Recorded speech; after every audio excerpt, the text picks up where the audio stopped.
नमस्कार। आशा भोसले यांची अंत्ययात्रा सुरू झालेली आहे आणि दादर परिसरामध्ये ती पोहोचलेली आहे। साश्रू नयनांनी शेकडोंच्या संख्येनं लोक त्यांना निरोप देण्यासाठी उपस्थित असल्याचं आपण पाहतोय। आणि इकडे शिवाजी पार्क परिसरात देखील आपण बघतोय सर्व प्रमुख नेतेगण, मुख्यमंत्री पोहोचले आहेत, उपमुख्यमंत्री पोहोचलेले आहेत, मंत्रीगण देखील आहेत इतर। आणि आता थोड्याच वेळात आशा भोसले यांच्या पार्थिवावर अंत्यसंस्कार केले जाणार आहेत।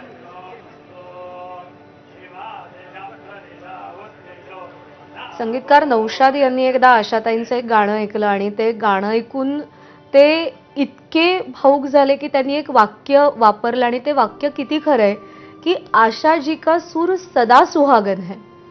किती सुंदर शब्दात त्यांनी वर्णन केलं आणि किती तंतोतंत शब्द होते त्यांचे, खरे होते की आशा जी का सूर सदा सुहागन है। म्हणजे एखादी सौभाग्यवती जशी सालंकृत असते, सगळे अलंकार लेऊन ती आपल्या समोर असते, तिच्या चेहऱ्यावर एक आनंद असतो, तेज असतं, तसा सूर आशाताईंचा होता आणि नौशादजींच्या शब्दात तो आपल्या समोर आला।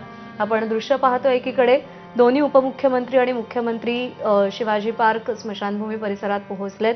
मंत्री छगन भुजबळ सुद्धा आहेत। 4 वाजताची वेळ आहे आणि अंत्ययात्रा सुद्धा दादर परिसरामध्ये पोहोचलेली आहे।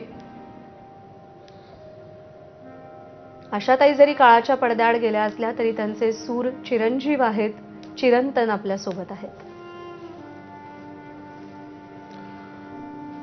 आणि दादर परिसरातून आता शिवाजी पार्क स्मशानभूमी इथे ही अंत्ययात्रा पोहोचेल, पार्थिव पोहोचेल आणि त्यानंतर तिकडे अंत्यसंस्कार होतील।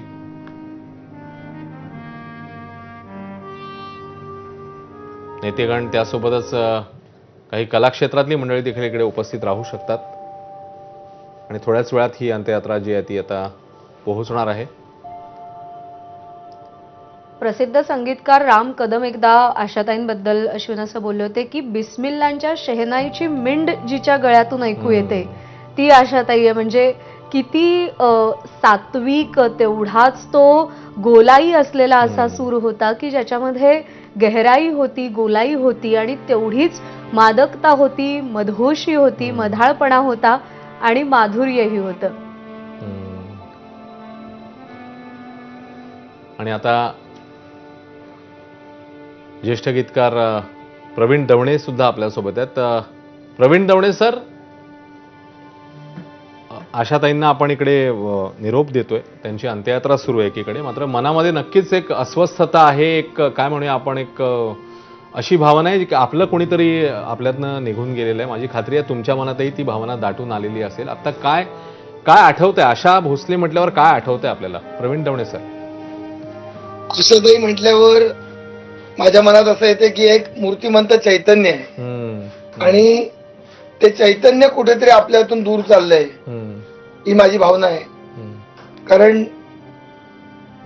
आयुष्याची सकारात्मकता आणि दृष्टिकोनातली स्वच्छता गाण्यातून तर त्या विश्वविख्यात थोर होत्याच, पण अनेक ध्वनिमुद्रणांच्या निमित्ताने किंवा त्यांच्या मी जाहीर मुलाखती घेतल्या त्यांच्या निमित्ताने मी त्यांच्यातलं जे एक विचारवंत पण पाहिलं, त्या सगळ्याची मला आठवण होते। आणि खरं सांगू का की हा जो क्षण आहे ना, काय कुणास ठाऊक की भूतकाळातले अनेक क्षण अशी एखादी काळोखातून काजव्यांची पालखी जावी ना, त्याप्रमाणे अनेक आठवणी येतात आणि डोळ्यातून धारा येतात आणि कळत नाही की खरंच आहे की, म्हणजे मला माझी आई जेव्हा गेली त्यानंतर माझ्या मनात ज्या संमिश्र